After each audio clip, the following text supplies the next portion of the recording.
জন্মদিন পালন করা, জন্মদিনের কেক, বেলুন, এগুলো মোমবাতি বিক্রি করা যায় কিনা? জন্মদিন পালন করা খ্রিস্টানদের কালচার এবং নির্বোধদের কালচার। একটা বছর শেষ হয়ে আপনার নতুন একটা দিন আসছে জীবনের, জন্মদিন যেটাকে বলি আমরা। এটা তো একটা বছর চলে যাওয়ার পরে নাকি? একটা বছর চলে গেলে নতুন বছর আসলে ফুর্তি করা কোনো বুদ্ধিমান মানুষের কাজ?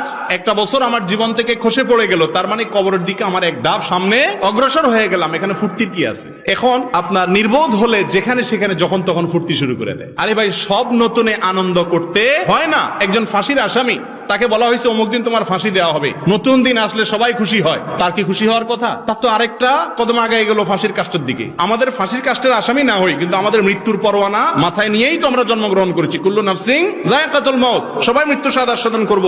একটা জন্মদিবস আসা মানে হলো জীবন থেকে একটা বছর চলে যাওয়া। এখানে ফুর্তি হওয়ার কিছু নাই, বরং চিন্তা করার বিষয়। ঠিক না বে ঠিক?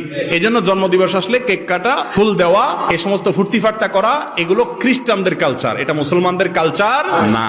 এগুলো ভুল কাজ, জায়েজ নাই।